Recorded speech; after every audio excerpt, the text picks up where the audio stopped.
They found it at the bottom of a dried-up lake. A stone face, buried under centuries of sediment, hidden so completely that researchers had walked right over it for decades.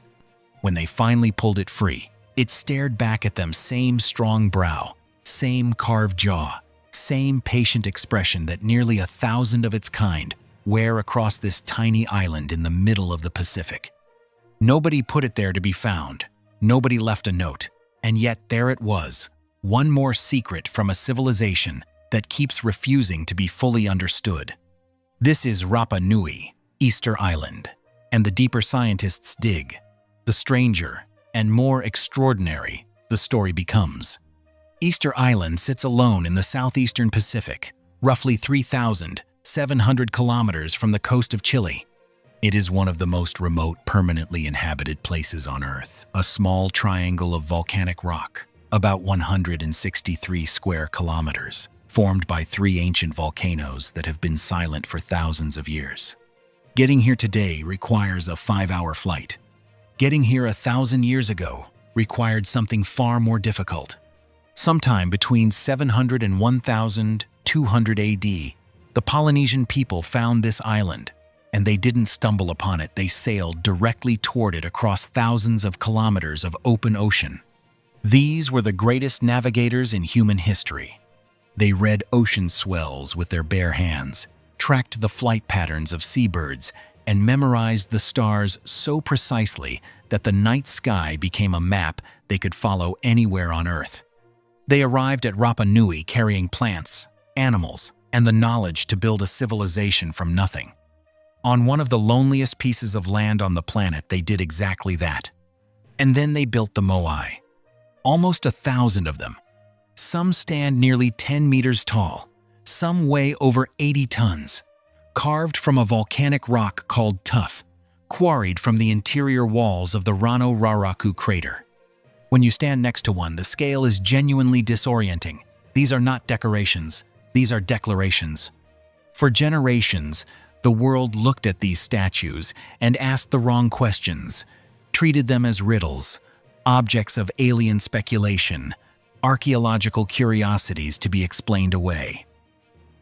But the people who built them knew exactly what they were making. Each Moai represented a specific ancestor, a chief, a leader, someone whose spirit was believed to remain active and present long after their body was gone. When a statue was raised onto its stone platform, called an ahu, it didn't face the ocean, it faced the village, because its purpose wasn't to look outward, it was to watch over the living, to protect the people it had always known. These weren't monuments to power, they were acts of devotion, carved in stone so that the dead could never truly leave. Which brings us to the question that drove explorers and scientists to distraction for centuries. How did they move them? The statues were carved deep in the island's interior and then transported up to 18 kilometers to their coastal platforms, across uneven volcanic terrain. Without wheels, without cranes, without any large animals to carry the load. The theory that dominated for decades went like this. The islanders felled massive trees, laid the trunks as rollers, and dragged the statues across on wooden sledges. Attached to that theory came a darker story that in doing so, they stripped the island of every tree it had, destroyed their own environment, and triggered a civilizational collapse. A tidy parable. Humans consume everything around them, then fall. There is just one problem. It isn't what happened. Archaeologists Carl Lipo and Terry Hunt spent years studying the statues and found something that quietly dismantled the old story. The bases of unfinished Moai are rounded at the bottom, curved in a way that makes no sense for a statue dragged flat on a sled, but makes perfect sense for a statue meant to pivot upright on its own base. They proposed. The Moai were walked. 3 ropes, 2 at the sides, 1 at the back, and a coordinated team rocking the statue in alternating steps, left, right, forward. Like shuffling a refrigerator carefully across a floor. They tested it. A 10-ton replica. 18 people. Moving steadily across open ground. The statues walked. And the forest, already in decline, long before the heaviest period of statue building, damaged by rats that had arrived on the settlers' canoes and consumed tree seeds faster than the forest could regenerate. The islanders didn't destroy their home out of recklessness. They adapted to it with everything they had. When the soil proved thin and rainfall unpredictable, the people of Rapa Nui developed what researchers now call rock gardens, breaking up volcanic rock and spreading it across their fields. The stone absorbed heat during the day and released it at night, protecting crops from temperature swings. It slowed evaporation, prevented erosion. Precision agriculture built entirely from observation, producing steady harvests from ground that had no right to support a population at all. They didn't collapse, they innovated. The collapse that eventually came was driven from outside. European contact brought disease, and slave raids in the 1860s carried roughly half the island's remaining population to Peru. The civilization that built the Moai didn't consume itself. It was dismantled by forces that arrived by ship. Meanwhile, the island kept revealing what its builders had hidden inside it. When archaeologists studied the placement of the coastal Ahu platforms, they found something hiding in plain sight. The platforms weren't distributed randomly. They were built near freshwater underground springs, hidden streams on an island with no rivers, where survival depended on knowing exactly where to drink. The Moai weren't just spiritual markers. They were a map, a system built in stone, pointing the community toward water. And then there was the statue at the bottom of the lake. Found in the dried sediment of the Rano Raraku crater, carved from scoria, a different and more fragile stone than most Moai. It had been there for centuries, completely unknown. Its discovery led researchers deeper into the lake bed, where they found something almost as remarkable: a preserved biological archive.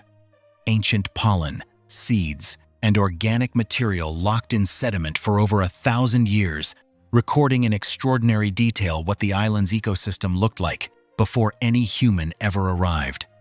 The lake had been quietly keeping records this whole time. But here is where the story turns.